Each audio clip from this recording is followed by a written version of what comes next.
Volatility remains very high regardless of what market you are in and you are looking at. We are going to have a conversation this afternoon, guys, on how we can maybe position ourselves in a way that protects us going forward, or give you at least some ideas to consider on how you can protect yourself going forward, because volatility, let's face it, not going anywhere. And the other point here, guys, a lot of people might be experiencing this volatility and a bear market for the very first time.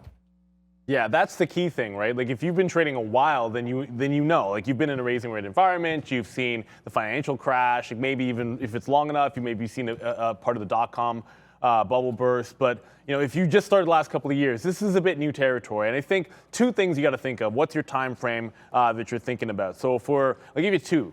If you're thinking long term, the most simple thing that I think everybody starting out has to consider is dollar cost averaging.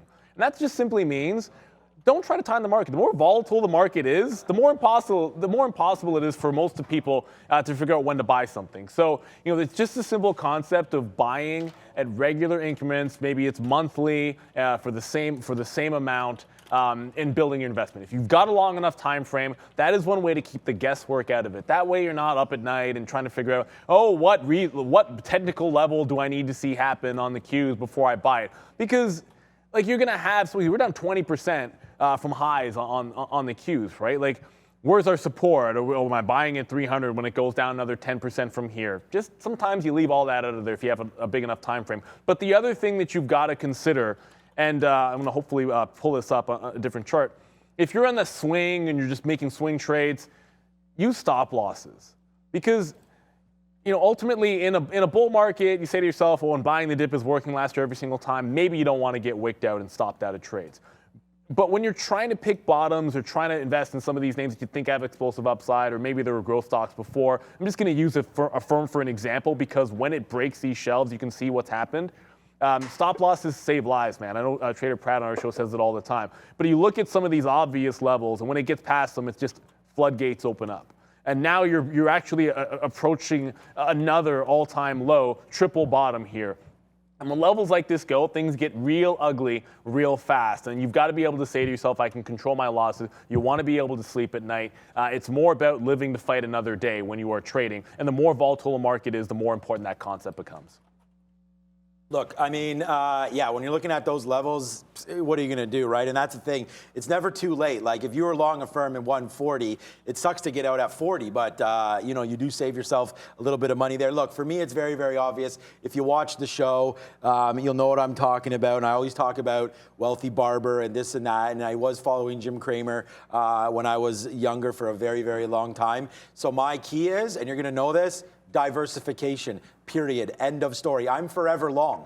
I am forever long everything. I'm pretty much never in cash, blah, blah, blah. That's what I do, and you know what? It's been super, super successful. But like Brendan said, there are chances for this kind of a market to happen. But as you guys know, this is why I hold Nucor.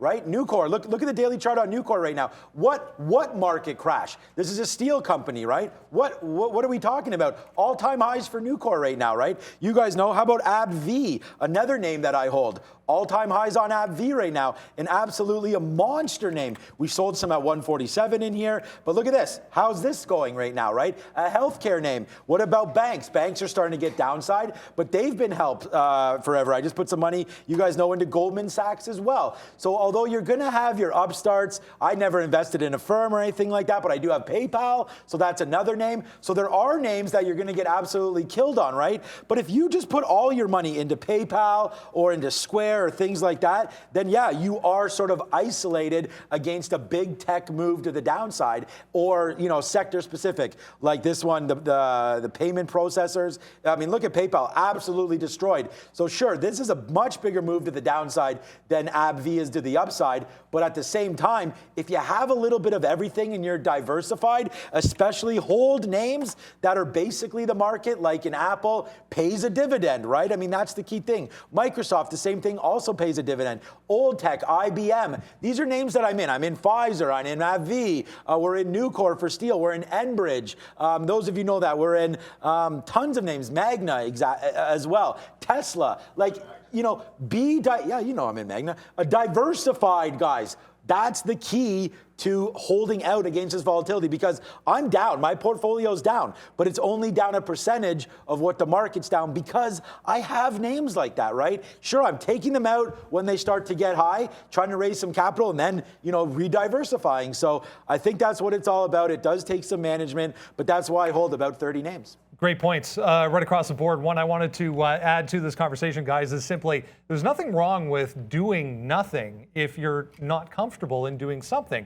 Make a list. If you feel the need to maybe put on a trade or put some money to work instead of, but maybe you're unsure of, where the bottom might be, put it, write the name down on a list. Start making a shopping list, as we like to say all the time, and get to a point where you are comfortable. You don't have to be the first one in. You just have to be in the right direction. So lots of great points on how we can not only protect ourselves from the volatility, but also learn along the way, which is why we're here.